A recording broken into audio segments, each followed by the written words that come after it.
tere, minu nimi on Kersti. Olen maagilise reiki praktik meistriteekonnal. Täna soovin rääkida sellisest raamatust nagu Vägivallatu suhtlemine, elukeel. Marshall Rosenbergi raamat. See raamat minu jaoks, ma ütleks, et tegelikult sellel meistriteekonnal energeetiliselt ennem kui see raamat minuni jõudis, ma tundsin, et vägivald on minu jaoks juba ennem seda oli raske seedida. Seega ma eraldasin ennast väga palju üleüldisest infoväljast ja inimestest, kes tundusid mulle liiga agressiivsed, liiga intensiivsed või samamoodi enda pere sees, kui mingid vestlused läksid liiga intensiivseks, siis ma andsin mõista, et niimoodi ei saa, et teeme muutuseid. Seega nagu kõikide minu selle teekonna suurtes etappides, kui toimuvad muutused, teevad seda muutust läbi ka minu perekond. Ja samamoodi ka sellel vägivallatu suhtlemise teemal ma tegin neile selgeks, et me liigume ikkagi selles suunas, et me oleme üksteisega armastavad, leebed, et meil oleks turvaline, sest me kõik tahame olla kuuldud ja kuulatud nagu päriselt. Ja et teine inimene meie kõrval võtaks selle aja, märkaks meid ja meie vajadusi, sest selle vägivallatu suhtlemise raamatust mulle jäigi nagu kõlama, et meie vajadus on lõpuks ju see, kus tagant võib tulla see väga tugev emotsioon. Selle taustal see viha peatükk kõnetas mind väga tugevalt, sest viha on väga tugev emotsioon ja me võime selle tunde taustalt väga öelda üksteisele väga karme sõnu, mida me tegelikult ei taha öelda, sest see emotsioon on nii tugev meis. Seega see raamat on pannud mind tegema muutusi iseendas, oma peresüsteemis ja praktiseerima seda, sest muud moodi me seda ju iseendas ja teistes ellu viia ei saa, kui me peame seda praktiseerima.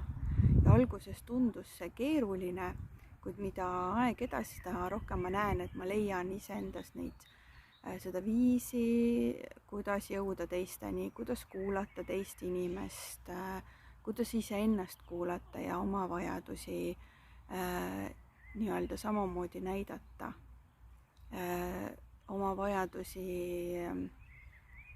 anda teada nii, et need saaksid rahuldatud, kas minu enda väljendusega või see, et teine kuuleb neid vajadusi.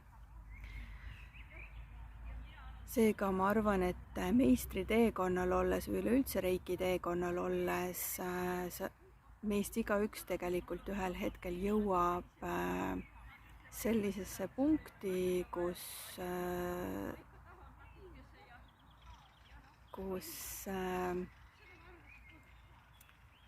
vägivald on selline energiavorm, millest reikilane soovib loobuda, anda vabaks ja anda enda poolt ikkagi head energiat, armastust, usaldust, turvatunnet, mõnusat elulist energiat. vähemalt ma loodan, et iga reikilane niimoodi tunneb.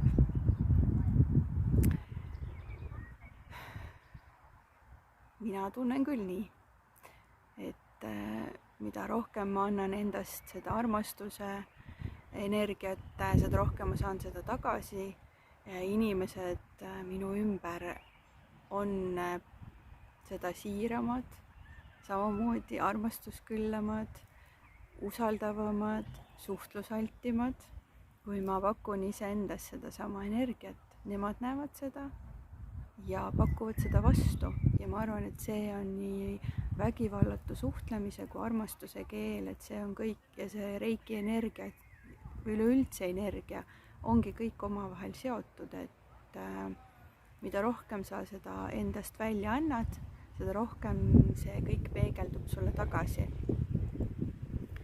Sest muud moodi ei saagi, meie elu peegeldubki seda, mida me välja anname.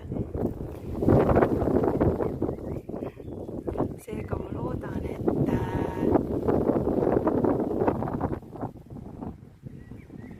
sa tunned soovi lugeda seda raamatut. Ma panen ka selle hiljem, kirjutan selle raamatu nime ja autori välja. Ma tõesti soovitan seda raamatut. Sest see on nagu üks mingis mõttes elulisi siukseid hariduslikke õppematerjale, mida igaüks peaks lugema.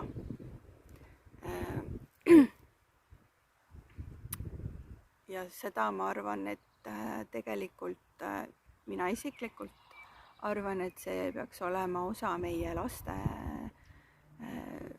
hariduslikust baasist ka. Vägivallatu suhtlemine. Õpetada lastele, just lastele vägivallatut suhtlemist. Ja oma tunnetega nii-öelda kooskõlas olemist, oma tunnete märkamist. Sest see kõik on omavahel seotud, kui inimesena me märkame iseenda tundeid, siis meie teod ei lähe edasi vägivaldseks. Kui me märkame iseenda tundeid, me suudame rahuldada seda vajadust, mis meis esile kerkib, siis me suudame väljendada seda vägivallatul moel. Ja ma arvan, et see on üks väga häid õppetükke, mida anda lastele, inimestele, ükskõik kellele edasi, kes seda nii-öelda veel ei praktiseeri. Ja ma arvan, et mida rohkem meid praktikuid siin maailmas on, seda rohkemaid inimesi me puudutame.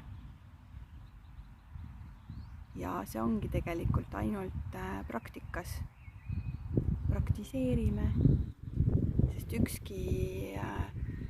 ükski tarkus ei saa muud moodi siia maailma muutma tulla, kui me ei praktiseeri seda siin. Ükski amet ei saa nii-öelda